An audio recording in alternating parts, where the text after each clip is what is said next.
perhatikan hari ini yang terambil di dalam Perjanjian Baru, yaitu 2 Korintus 5 ayat 10 dan Roma 14 ayat 10. 2 Korintus 5 ayat 10 dan Roma 14 ayat 10. Kita akan sama-sama membaca firman Tuhan ini. Yang 2 ayat ini, yang pertama dari 2 Korintus dan yang kedua adalah Roma. Jika sudah ditemukan, katakan amin. Kita akan baca dengan hitungan yang ketiga. 1, 2, 3. Sebab kita semua harus menghadap tahta pengadilan Kristus, supaya setiap orang memperoleh apa yang patut diterima sesuai dengan yang dilakukannya dalam hidupnya, baik atau bencana. Roma 14 ayat 10 kita sama-sama baca. 1, 2, 3. Tetapi mengapakah engkau menghakimi saudaramu, atau mengapakah engkau menghina saudaramu? Sebab kita semua harus menghadap tahta pengadilan Allah. Puji Tuhan. Haleluya. Kita lainnya atau garis bawahi adalah tahta pengadilan Allah. Dalam Korintus kita akan menghadap tahta pengadilan Allah. Demikian juga di dalam Roma kita akan menghadap tahta pengadilan Allah. Nah, saudara-saudaraku yang dikasih Tuhan, pengadilan di dalam Alkitab ini ada 2. Yang pertama adalah tahta pengadilan Allah atau kursi pengadilan Allah, dan yang kedua tahta putih. Bapak Ibu Saudaraku, kita akan perhatikan satu persatu. Dan kalau kedua-duanya ini hari ini mungkin tidak bisa kita selesaikan, kita akan sambung minggu depan.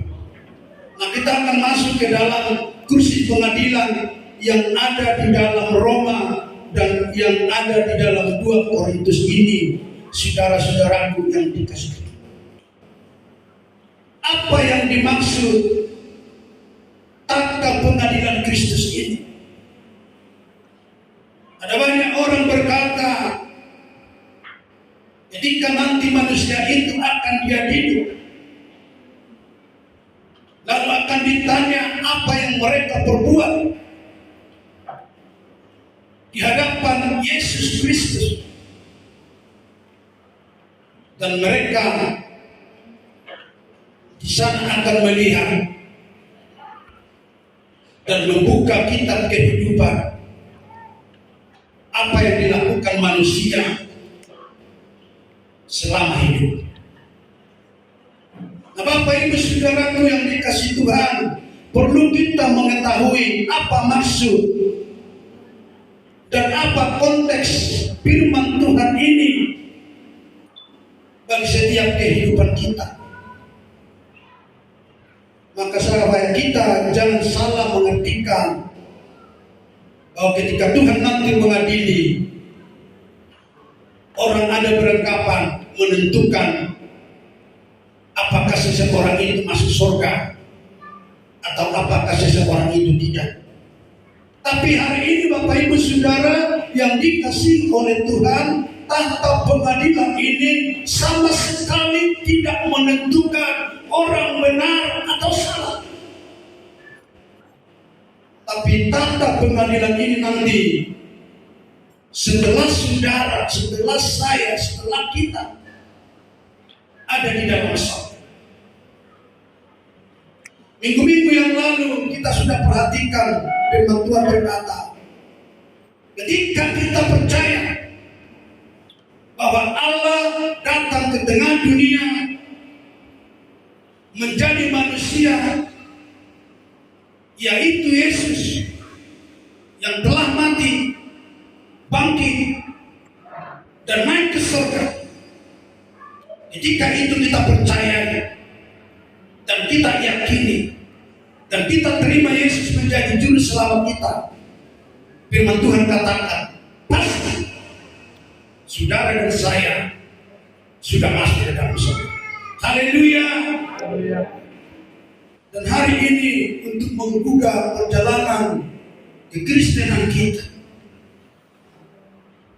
seperti apa sebenarnya, supaya kita jangan bimbang, supaya kita jangan ragu, supaya kita mengerti, supaya kita paham.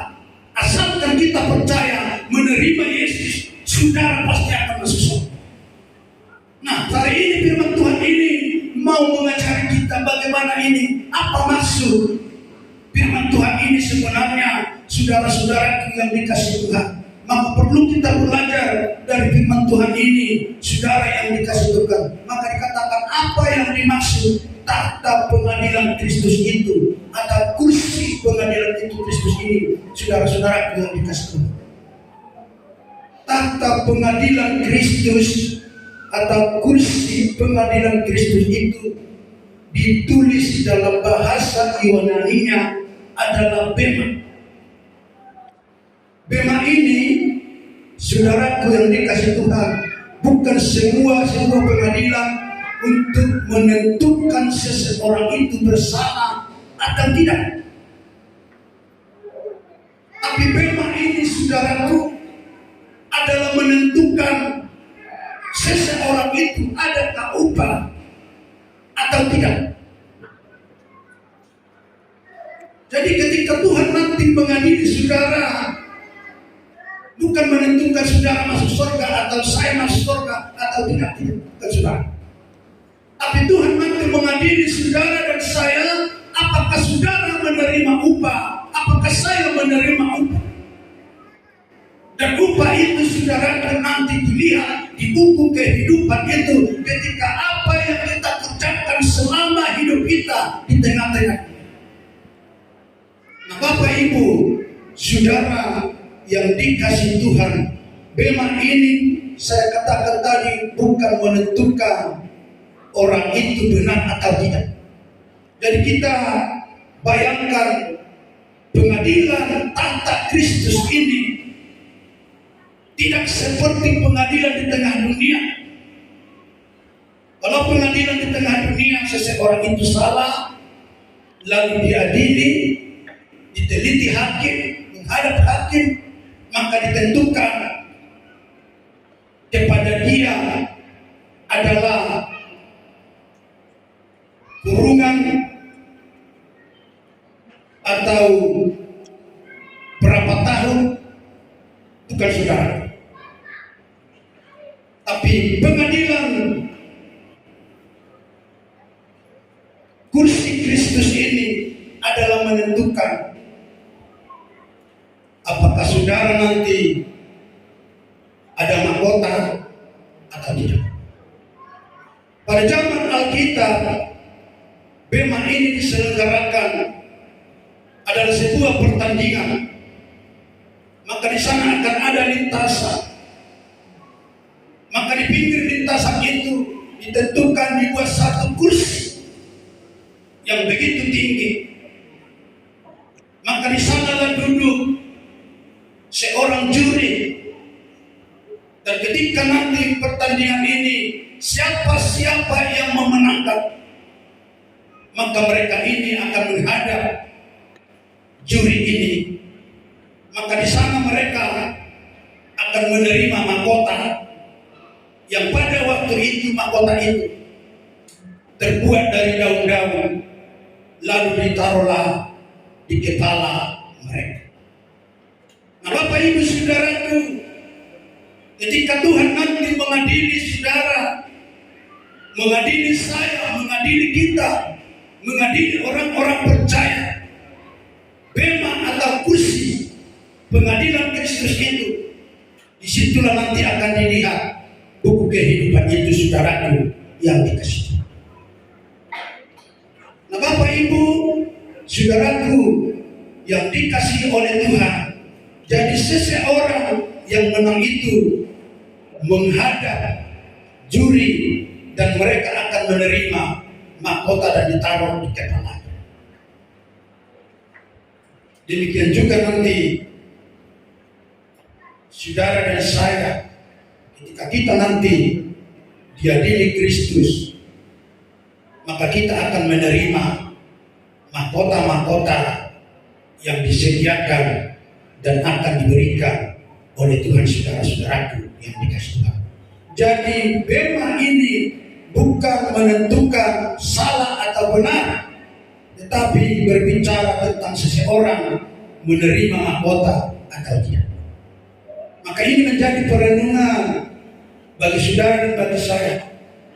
Ketika saudara sudah percaya menerima Yesus, yakinlah saudara sudah nanti masuk ke dalam surga. Tapi bukan saja atau bukan hanya sampai di situ. Setelah di surga nanti, disitulah terjadinya pengadilan kursi ini, saudara. Setelah kita sampai ke surga, disitulah pengadilan. Dan pengadilan kursi itu, saudaraku, adalah bagi orang-orang yang sudah ada di surga. Tapi orang-orang yang tidak ada di surga, mereka itu tidak akan sampai kepada tata pengadilan Allah. Mereka tidak akan melihat, mereka tidak akan menghadapkan di situ. Tapi orang-orang yang sudah ada di dalam kerajaan surga, dan mereka itulah yang berhak, yang dapat diperhadapkan dalam tata pengadilan Kristus. Tinggal bagaimana saudara dan saya. Pastikan hidupmu masuk ke dalam surga. Haleluya. Firman Tuhan katakan, barang siapa yang sudah sungguh-sungguh menerima Yesus juru selamatnya, maka dia pasti ke dalam surga. Dan ketika dia sungguh-sungguh menerima Yesus Tuhan dan juru selamatnya, jangan berubah, tetap bertobat. Artinya saudaraku, jangan tinggalkan Tuhan. Sekali kita terima Tuhan, tetap terima Tuhan sampai nanti engkau dipanggil oleh Tuhan.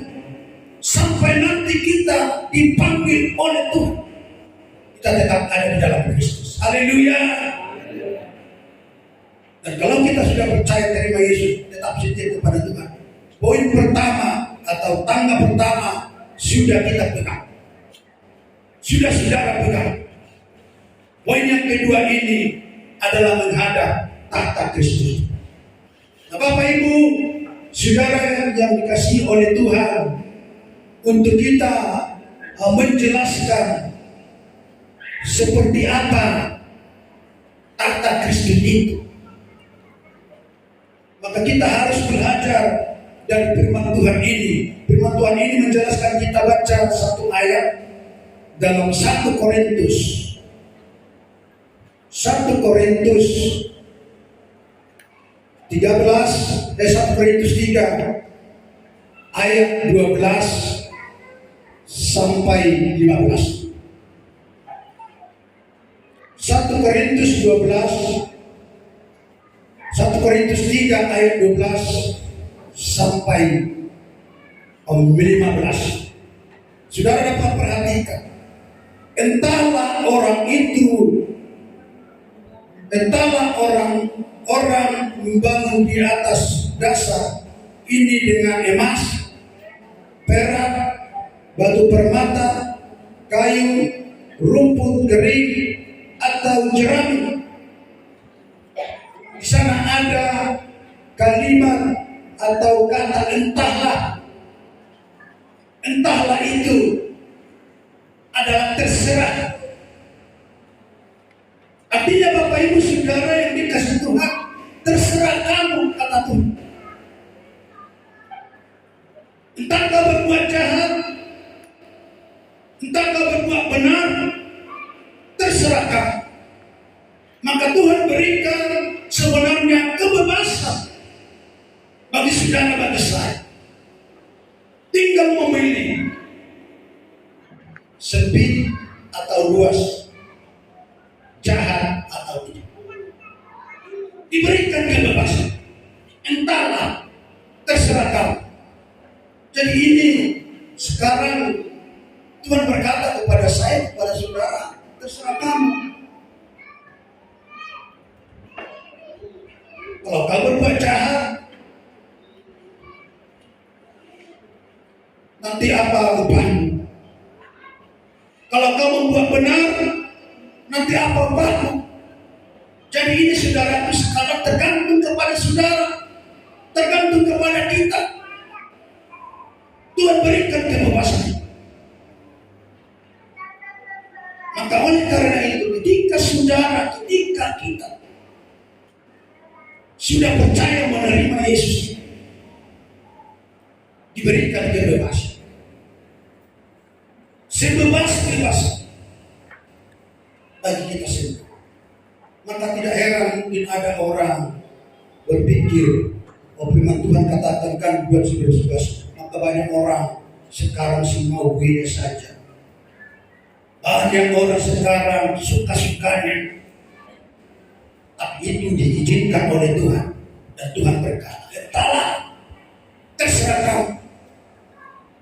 Oh juga nanti kamu yang menerima. Ini yang menjadi perenungan bagi kita saudaraku yang dikasih Tuhan. Menunjukkan bahwa Tuhan kita itu Tuhan yang maha lembut, Tuhan yang maha penyayang, Tuhan maha pemurah, Tuhan yang baik hati, Tuhan tidak tergasa-gasa. Mau seekor atau sosok-sosok, tapi Dia berkata, terserah kamu lah. Kalau kita renungkan ini, saudaraku yang dikasih Tuhan, betapa lembutnya Tuhan kita. Terserah kamu, suka-sukanya. Yang penting saya sampaikan ini, saya jelaskan ini, saya arahkan kamu, saya berikan kamu yang terbaik. Tetapi kalau kamu tidak menerima yang baik, terserah kamu lah, kata Tuhan saudara-saudara. Nah Bapak Ibu, saudaraku yang dikasih Tuhan, maka firman Tuhan ini menceritakan proses akan terjadi ketika di hadapan pengadilan kursi Allah. Firman Tuhan yang kita baca dalam 1 Korintus itu dikatakan, entahlah orang membangun di atas dasar ini dengan emas, perak, batu permata, kayu rumput kering, atau jerami, segala pekerjaan masing-masing orang akan nampak. Pekerjaan orang akan nampak. Nah untuk itu saudaraku yang dikasih Tuhan, pengadilan Kristus ini perlu kita perhatikan adalah di dalam Alkitab ada 7 zaman. Yang pertama adalah zaman kesucian.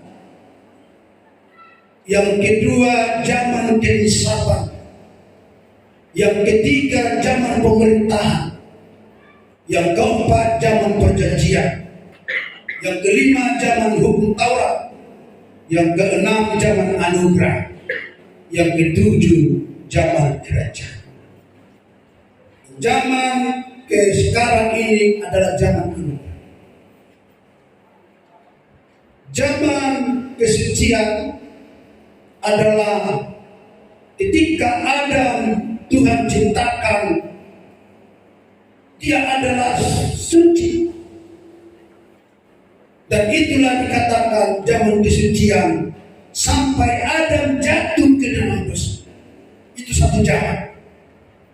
Lalu saudaraku, dari mulai Adam jatuh ke dalam dosa sampai dihukum dunia ini dengan air bah, itulah zaman keisapan. Maka zaman ketiga, zaman perjanjian, saudaraku yang dikasih Tuhan, dari zamannya Nuh. Zaman Nuh, saudara-saudaraku yang dikasih Tuhan, yang dikasih Tuhan Yesus, sampai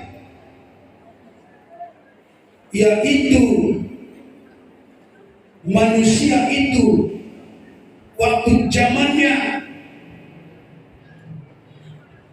Babel, itulah zaman perjanjian saudara-saudaraku yang dikasih Tuhan, sampai 4.400 tahun bangsa Israel dijajah, diperbudak oleh Mesir, sampai dijanjikan saudaraku yang dikasih Tuhan bahwa mereka akan lepas saudara-saudaraku yang dikasih. Setelah itu ada hukum Taurat. Maka dari situ sampai kepada Musa menerima hukum 2 lobatu, hukum Taurat. Saudara yang dikasih Tuhan, yang dijanjikan Tuhan, sampai kepada Rasul Paulus ditafsirkan, ditabiskan menjadi seorang nabi. Itulah zaman hukum Taurat. Sehingga kita lihat tulisan-tulisan oleh Rasul Paulus itu ada banyak yang dikutip dari perjanjian lama sampai hari ini dapat kita baca di dalam Alkitab ini, saudara-saudaraku yang dikasih Tuhan. Dan setelah dari Rasul Paulus sampai sekarang, itulah yang dikatakan zaman anugerah. Di zaman anugerah ini, firman Tuhan katakan, setiap orang yang mati di dalam Kristus, maka rohnya disimpan di sorga. Setiap orang yang mati dalam anugerah ini, maka rohnya disimpan di sorga. Maka ketika saya nanti mati di sorga dan saya percaya kepada Yesus, menerima Yesus Tuhan Juru Selamat, pasti roh saya akan ada di sorga.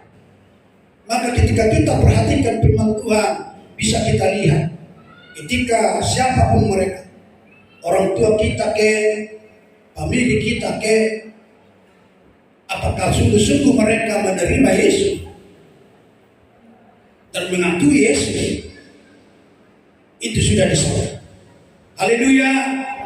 Maka ketika ada mati, siapapun mereka itu, dan ketika dia sungguh-sungguh menerima Yesus, tak perlu kita terlalu banyak menangis, sebab nanti kita akan bertemu di sorga bersama-sama mereka, bersama-sama saudara kita, famili kita, saudara-saudara.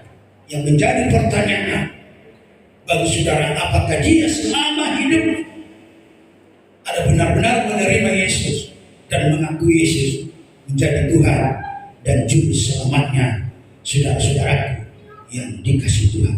Nah, Bapak Ibu, dikatakan tadi semua orang percaya yang mati hari ini, rohnya disimpan di sorga. Ini harus kita ketahui sebagai kita orang percaya, pengikut Tuhan, supaya kita harus mengerti apa tujuan kita mengiring Tuhan ini. Dan kalau kita tidak mengerti dan kita tidak tahu, sungguh kita membuang-buang waktu, sungguh kita membuang segala sesuatu. Tapi pada akhirnya nanti, bahwa saudara dan saya tidak masuk surga. Tapi kita percaya, kita mau yang hadir semua ini, ketika kita pun nanti pergi ke rumah Bapa, adalah sungguh-sungguh ada di dalam kerajaan surga. Haleluya. Nah saudaraku yang dikasihi Tuhan, kapan masa anugerah itu berakhir? Kapan masa anugerah itu berakhir, saudaraku? Maka masa anugerah itu berakhir pada waktu kedatangan Yesus di angkasa. Pada kedatangan Yesus di angkasa, disitulah berakhir masa anugerah itu. Masa anugerah itu kita baca satu ayat 1 Tesalonika 4 ayat 5 ayat 17. Tolong saya sekolah.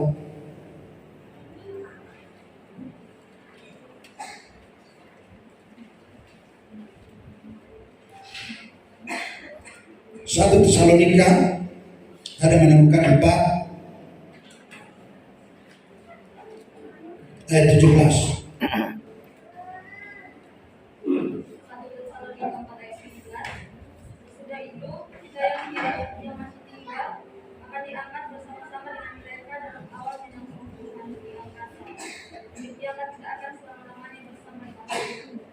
Ya, bahwa kita semua akan diangkat dan kita semua akan tinggal bersama-sama dengan Tuhan. Saya bacakan kembali. Sesudah itu kita yang hidup, yang masih tinggal, akan diangkat bersama-sama dengan mereka dalam awan menyongsong Tuhan di angkasa. Demikianlah kita akan selama-lamanya bersama-sama dengan Tuhan. Nah, Bapak Ibu Saudaraku yang dikasihi oleh Tuhan, firman Tuhan menjelaskan masa anugerah itu ketika Tuhan datang ke angkasa, maka setiap orang yang mati disimpan di surga rohnya, dan pada saat itu nanti bahwa setiap orang yang mati, firman Tuhan jelaskan, akan dibangkitkan, dan orang-orang yang belum mati akan diubah sama dengan orang yang dibangkitkan dari antara orang mati.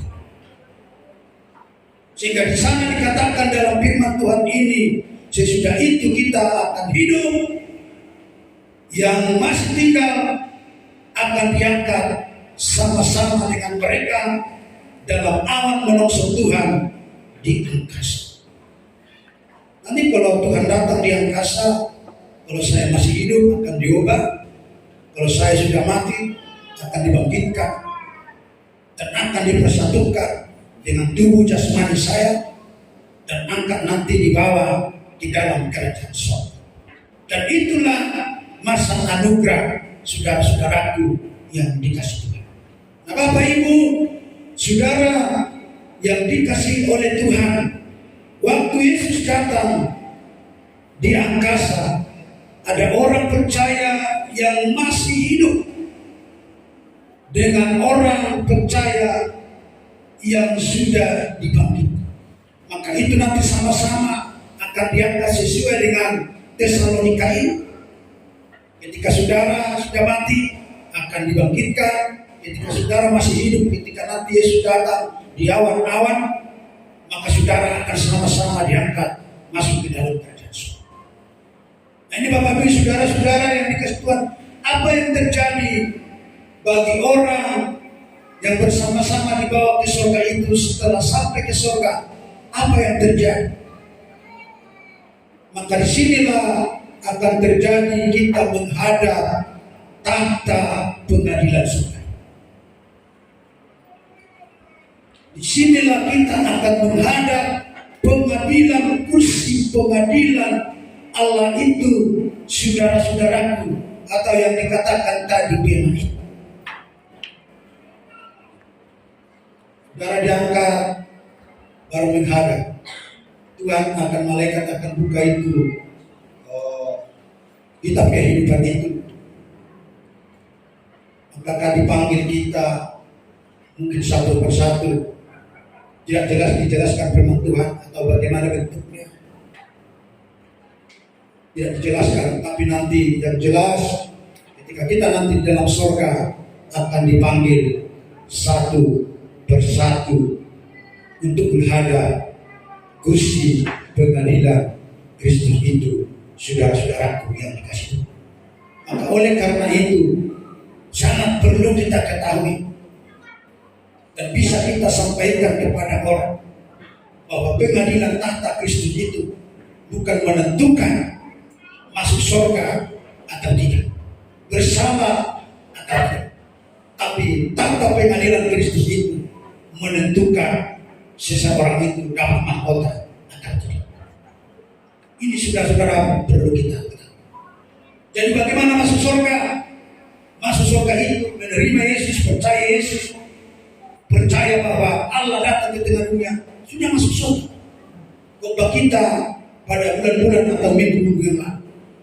Dan setelah kita di dalam surga, disitulah kita akan diperhadapkan kepada pengadilan kursi ini, saudara-saudaraku yang dikasihi Tuhan.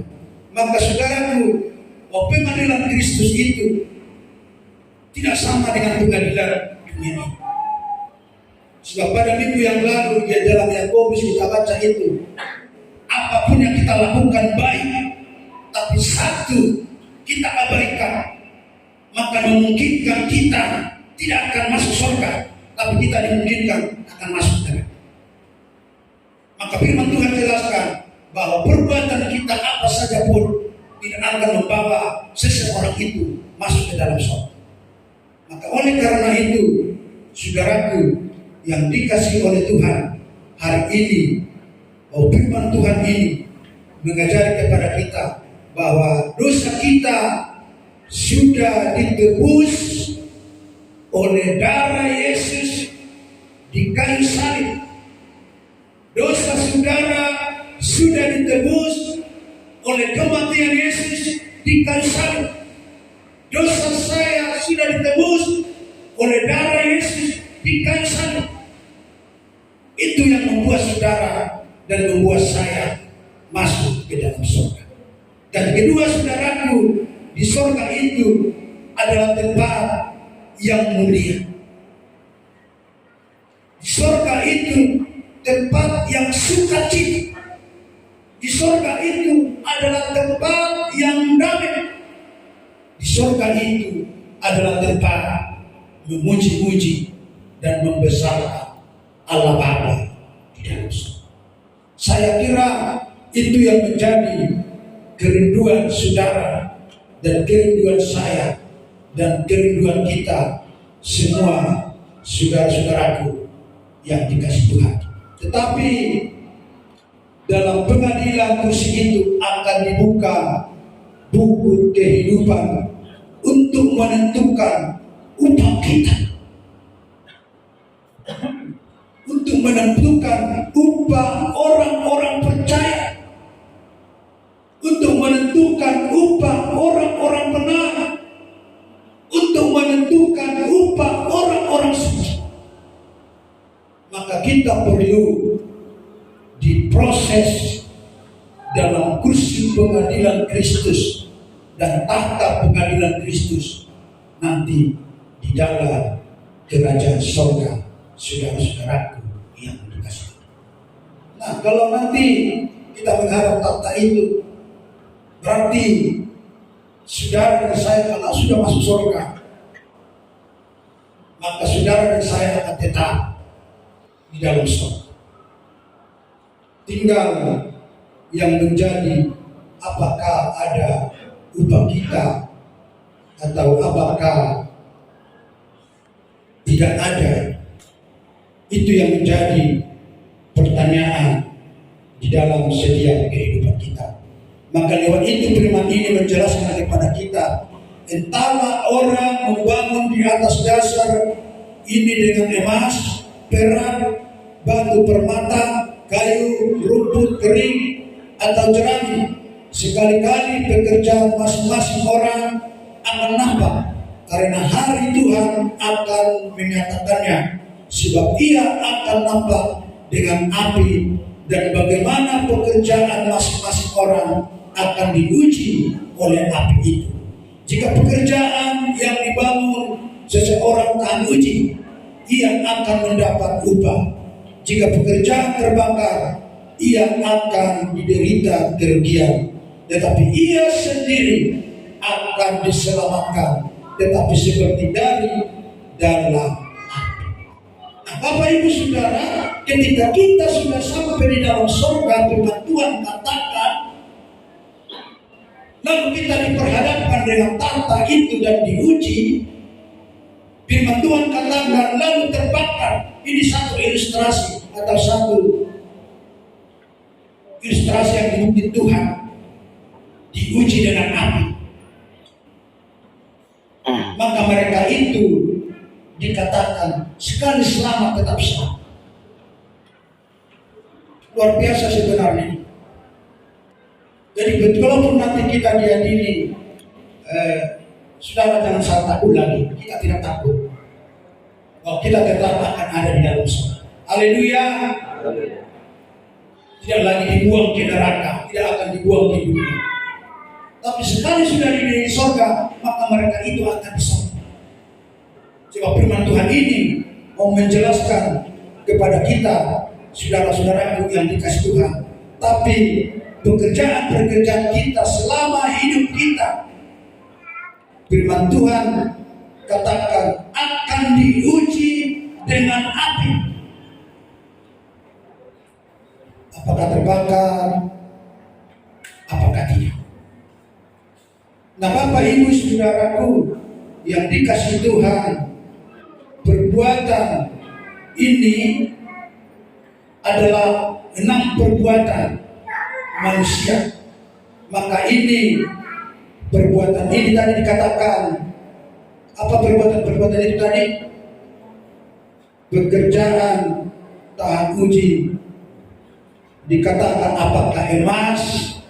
Perbuatan itu seperti emas, seperti perak, seperti permata, seperti kayu, seperti rumput kering, seperti jerami. Jadi 6 macam perbuatan manusia selama hidup. Dan itu nanti akan diuji api Kristus. Dan Tuhan katakan Bapak Ibu Saudara yang dikasih Tuhan, dan perbuatan itu kita akan bagi 2 kelompok. Yang pertama perbuatan mulia. Perbuatan mulia ini diilustrasikan seperti emas, seperti perak, seperti batu permata. Perbuatan yang tidak mulia seperti kayu, seperti rumput kering, seperti jerami. Nah, saudara yang dikasih Tuhan, andai kata ini jerami dibakar, kira-kira bagaimana? Pasti dia gosong. Maka itu perbuatan yang tidak mulia. Dan saudara ketika perak, emas, permata dibakar, kira-kira hangus tidak? Tidak, saudara. Malah itu akan semakin murni. Akan semakin murni. Bagaikan emas 12 kali. Maka itu akan dibakar dengan api. Maka sering ada firman Tuhan berkata bahwa hidup kita ini, perbuatan mulia kita ini akan dibakar menjadi seperti emas, seperti perak yang dapat tahan uji saudara-saudara. Maka ketika perbuatan kita mulia, itu Tuhan katakan adalah emas. Ketika perbuatan kita mulia, Tuhan katakan itu perak. Ketika perbuatan kita mulia, Tuhan katakan itu permata. Permata adalah satu perhiasan yang begitu mahal, yang luar biasa. Sehingga itu digambarkan Tuhan adalah perbuatan mulia yang dilakukan oleh setiap manusia selama ada hidup. Maka oleh karena itu, Mari kita kejar itu perbuatan mulia dalam setiap hidup. Nanti ketika kita diperhadapkan dalam tata pengadilan Kristus itu dan dibakar dengan api itu, maka kita saudaraku tidak akan terbakar. Malah kita akan semakin murni saudara yang dikasih Tuhan. Maka kita akan layak nanti berhadap firman tadi, yaitu Yesus Kristus yang menjadi hakimnya nanti di sana.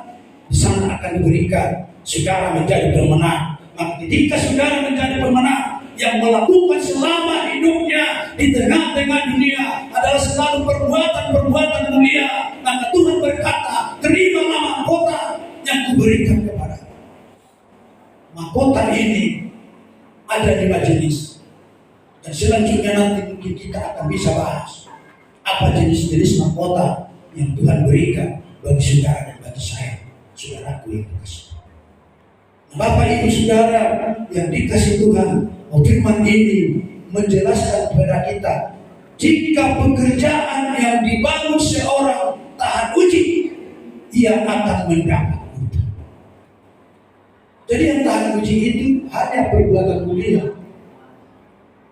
perbuatan yang benar, yang berkenan kepada Tuhan, yang berkenan kepada Yesus. Maka selama hidup kita ini, kita usahakan selalu berbuat yang mulia di hadapan Tuhan, juga di hadapan manusia. Haleluya. Sekalipun kita nanti diperhadapkan dengan tata itu saudaraku, dengan pengadilan itu, maka kita tidak akan terbakar, tapi kita semakin murni di hadapan Tuhan. Tapi ketika kita lakukan selama hidup kita adalah perbuatan yang tidak mulia itu, adalah jerami, adalah rumput kering, maka itu akan nanti terbakar di dalam pengadilan Kristus, saudara-saudara. Oleh karena itu, hari ini, saudaraku, dalam setiap kehidupan kita ini, mari kita perhatikan hidup kita. Lakukanlah selalu perbuatan-perbuatan yang mulia. Maka orang yang melakukan perbuatan yang mulia, firman Tuhan katakan, dia adalah menyimpan hartanya di surga yang tidak dapat dimakan dengan saudara-saudaraku yang dikasih. Itulah sesungguhnya perbuatan-perbuatan mulia. Itulah sesungguhnya yang nanti akan diuji oleh Tuhan. Oleh karena itu, maka kita jangan jemu-jemu melakukan perbuatan-perbuatan yang mulia di dalam setiap kehidupan kita. Hari ini firman Tuhan kita sudah selesaikan adalah pengadilan. Jadi kesimpulannya bahwa pengadilan yang dicatat di dalam Roma dan 2 Korintus ini adalah bukan menentukan saudara dan saya masuk atau tidak dalam surga, tetapi menentukan adakah upah saudara, adakah upah saya ketika nanti di dalam surga. Dan sekali lagi kami katakan, ketika seseorang itu sudah masuk surga, maka sekalipun dia katakan berbuat dosa, tapi Tuhan mengatakan dalam ayat terakhir, ayat 15, firman Tuhan ini dikatakan, sekali lagi saya bacakan saudaraku dalam ayat 5. Jika pekerjaannya terbakar, ia akan menderita kerugian, tetapi ia sendiri akan diselamatkan, tetapi seperti ada dalam api ini. Jadi hanya mendapat kerugian. Jadi kalau terbakar pasti kerugian. Maka oleh karena itu, biarlah pekerjaan kita jangan rumput, jangan jerami, jangan kayu. Dan mungkin ayat yang lain juga ada menjelaskan ketika seorang membangun, ada yang membangun dari batu dan pasir, ada yang membangun dari kayu dan jerami mungkin. Maka ketika datang gelombang atau datang ombak atau datang banjir, maka hanyutlah bangunan orang itu. Sama ini artinya saudaraku, ketika kita melakukan yang tidak mulia, maka kita akan menerima kerugian, tidak mendapat apa-apa nanti di dalam kerajaan surga. Maka akan sedih hati kita kalau nanti Guru Simanjunta dapat mahkota, tetapi saya tidak dapat. Jadi kira-kira hati kalian sedih kan? Atau Guru Manurung nanti tidak dapat mahkota, atau Guru Simanjunta dapat mahkota. Jadi kita kira dapat hati Guru Manurung. Sedih kan? Jadi kita harus semua yang hadir ini nanti di dalam surga mendapat mahkota. Haleluya. Maka oleh karena itu, kita mendapat mahkota itu, lakukanlah pekerjaan-pekerjaan mulia selama hidup. Selagi masih ada kesempatan seluruh kita menuju rumah Bapa, kita lakukanlah pekerjaan-pekerjaan yang mulia. Oleh karena itu hari ini sekali lagi kami sampaikan bahwa pengadilan Kristus ini bukanlah berbicara tentang benar atau tidak, bukanlah berbicara tentang masuk surga atau tidak, tapi pengadilan Kristus itu berbicara tentang mendapat upah atau tidak seseorang itu selama di tengah-tengah dunia. Oleh karena itu, marilah kita renungkan firman ini supaya firman ini menjadi berkat bagi setiap kehidupan kita ketika kita berjalan di tengah-tengah dunia yang penuh dosa dan kejahatan ini. Dan pengadilan yang kedua nanti kita akan perhatikan minggu depan supaya ini menjadi selesai, akan kita selesaikan pada minggu-minggu yang akan datang. Apa itu tata budi itu? Dan untuk siapa itu tata budi? Dan kita sudah tahu bahwa kursi pengadilan itu adalah bagi orang-orang yang percaya kepada Yesus, bagi orang-orang yang setia kepada Yesus, bagi orang-orang yang sudah masuk ke dalam surga.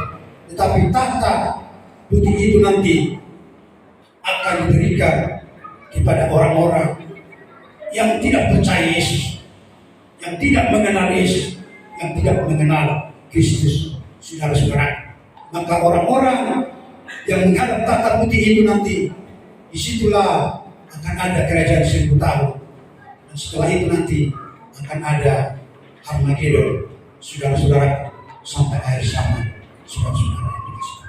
Tapi hari ini kita tutup firman Tuhan, kiranya firman Tuhan saat singkat ini menjadi berkat bagi setiap kehidupan kita.